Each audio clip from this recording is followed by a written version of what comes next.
শীতের সময় কিন্তু আমরা সকলে ভর্তার রেসিপিটা খেতে বেশি ভালোবাসি, কারণ শীতের সময় মানুষ গরম গরম ভাত খেতে পছন্দ করে, আর ভর্তা কিন্তু সবসময় গরম ভাতে বেশি ভালো লাগে।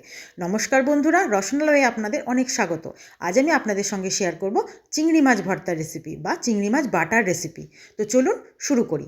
তার জন্য আমি এখানে মিডিয়াম সাইজের কিছু চিংড়ি মাছ নিয়েছি। এখানে 300 গ্রাম চিংড়ি মাছ আছে। আমি লেজের দিকটা আর মাথার দিকটা একটু ফেলেছি, বাদবাকি কিন্তু পুরো অংশটাই আছে। এবার মাছটাকে আমি খুব ভালো করে ধুয়ে পরিষ্কার করে নিয়েছি। তার মধ্যে আমি লবণ আর হলুদ মাখিয়ে নেব। লবণ হলুদ মাখিয়ে খুব বেশিক্ষণ চিংড়ি মাছ রাখার প্রয়োজন নেই, কারণ চিংড়ি মাছে খুব তাড়াতাড়ি লবণের স্বাদটা চলে যায়। আর চিংড়ি মাছ খুব বেশি ভাজারও দরকার পড়ে না, কারণ বেশি ভাজলে কিন্তু চিংড়ি মাছটা একটু শক্ত হয়ে যায়, আর যেটা খেতে একদম ভালো লাগে না। তো চিংড়ি মাছটাকে খুব ভালো করে মাখিয়ে নেব।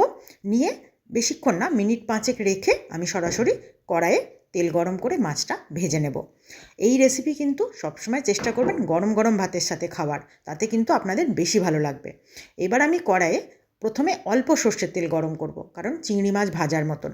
চিংড়ি মাছটা কড়াইয়ে তেলের মধ্যে দিয়ে খুব হালকা করে নাড়াচাড়া করব, বেশিক্ষণ একদম ভাজার দরকার নেই। নতুন পুরনো সকল বন্ধুকে আমার চ্যানেলে স্বাগত জানিয়ে, যে সকল বন্ধুরা নিয়মিত আমার ভিডিও দেখছেন, আমার সাথে আছেন, তাদেরকে আমার অসংখ্য ধন্যবাদ। আর যে সকল বন্ধুরা আজকেই প্রথম আমার ভিডিও দেখছেন, এখনও চ্যানেলটি সাবস্ক্রাইব করা হয়নি, তারা প্লিজ চ্যানেলটি সাবস্ক্রাইব করে পাশে থাকা বেল আইকনটি প্রেস করে দেবেন। নতুন নতুন ভিডিওর নোটিফিকেশন সব আগে আপনাদের কাছে পৌঁছে যাবে। আর যে সকল বন্ধুরা ফেসবুক পেজ থেকে আমার ভিডিওটি দেখছেন, তারা অবশ্যই আমার পেজটি ফলো করে দেবেন এরকম সুন্দর সুন্দর রেসিপি পাওয়ার জন্য। এবার মাছটা যখন এরকম ঠিক একটু রঙটা পরিবর্তন হবে, তখন কিন্তু আমি মাছটাকে তেল থেকে তুলে নেব, কারণ আগেই বলেছি চিংড়ি মাছ বেশি ভাজার দরকার নেই। এবার ওই কড়াইয়ের মধ্যে আমি আবারও একটু তেল দিয়ে দেব। তারপর 3-4টে শুকনো লঙ্কা ভেজে তুলে নেব। শুকনো লঙ্কা না হলে কিন্তু ভর্তা একদমই জমে না। শুকনো লঙ্কাটা প্রথমেই একটু লবণ ছড়িয়ে রেখে দেবো, তাতে শুকনো লঙ্কাটা অনেকক্ষণ অবধি মচমচে থাকবে। এরপর বেশি করে কিছুটা নিয়ে নিয়েছি রসুন আর কিছুটা পেঁয়াজ। এখানে আমি মিডিয়াম সাইজের 4টে পেঁয়াজ দিয়েছি আর একটা গোটা রসুন দিয়েছি। রসুন আর পেঁয়াজটাকে আমি এখানে খুব ভালো করে একটু নাড়াচাড়া করে নেব তেলের মধ্যে। রসুনগুলো কিন্তু গোটাই আছে কোয়াটা, আপনারা দেখে বুঝতেই পারছেন। আর দিয়ে দেবো বেশ অনেক কয়েকটা কাঁচা লঙ্কা। কাঁচা লঙ্কা, শুকনো লঙ্কা এগুলো বেশি করে না দিলে কিন্তু ভর্তার স্বাদ একদমই জমবে না। তারপর যখন লঙ্কা, রসুন আর পেঁয়াজটা একটু এরকম লাল করে ভাজা হয়ে যাবে, তখন আমি মিক্সির জারের মধ্যে এগুলো একসঙ্গে দিয়ে দেবো।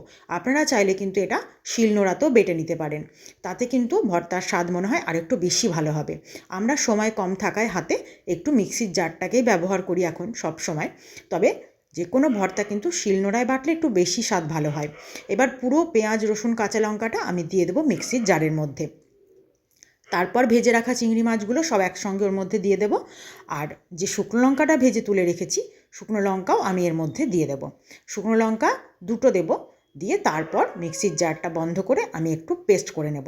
পেস্টটাও কিন্তু দেখুন একদম ঠিক এই রকম হয়েছে, খুব বেশি একদম মিহি পেস্ট নয়, একটু দানা দানা থাকবে, কারণ শিলনোড়ায় বাটলে কিন্তু একটু দানাদার থাকে, যেটা খেতে বেশি ভালো লাগবে। এবার আমি কড়াইয়ে আবারও একটু তেল গরম করে তার মধ্যে বেটে রাখা চিংড়ি মাছ আমি সবটা একসঙ্গে দিয়ে দেব। তারপর খুব ভালো করে আস্তে আস্তে ভাজতে থাকবো, মানে হালকা হাতে আস্তে আস্তে ভাজবো, মানে একদম খুব কড়া করে ভাজবো না। যতক্ষণ এর ভেতরে একটু জলীয় ভাবটা থাকবে ততক্ষণ ভাজতে হবে, যতক্ষণ না শুকিয়ে যাচ্ছে। এবার ভালো করে আস্তে আস্তে ভাজতে থাকবো। কিছুক্ষণ ভাজা হয়ে যাওয়ার পর আমি এর মধ্যে দিয়ে দেব স্বাদ অনুযায়ী লবণ। লবণটা দিলেই কিন্তু এর মধ্যে আর তেমন বিশেষ কিছু দেওয়ার নেই, সব কিছুই তো দেখলেন ভাজা আছে। লবণটা দেব, আর একটু বেশি করে দিয়ে দেবো ধনেপাতা। যে কোনো ভর্তাতে কিন্তু ধনেপাতা খুব দরকারি, আর খুব টেস্ট বাড়িয়ে দেয় যে কোনো ভর্তার। তো ওই জন্য আমি এখানে দিয়ে দিলাম বেশি করে ধনেপাতা দিয়ে খুব ভালো করে মিশিয়ে নেব।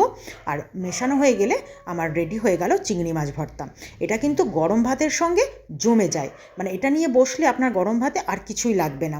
তো এইভাবে আপনারা একবার চিংড়ি মাছ ভর্তার রেসিপি ট্রাই করুন, আশা করি আপনাদের খুব ভালো লাগবে। যে চিংড়ি মাছ খেতে পছন্দ করে না, সেও কিন্তু চেয়ে চেয়ে খাবে, আমি কথা দিচ্ছি। তো আপনাদের আমার আজকের চিংড়ি মাছ ভর্তার রেসিপি কেমন লাগলো আপনারা কিন্তু অবশ্যই জানাবেন। এরপর ওপর থেকে একটু কাঁচা সর্ষের তেল ছড়িয়ে দিয়ে শুকনো লঙ্কা দিয়ে গরম গরম ভাতের সঙ্গে পরিবেশন করুন চিংড়ি মাছ ভর্তা। রেসিপি ভালো লাগলে লাইক, শেয়ার ও কমেন্ট করতে ভুলবেন না। আর নতুন আরও কোনো রেসিপির সঙ্গে আমি আবারও হাজির হব। আজ এই পর্যন্তই, ধন্যবাদ।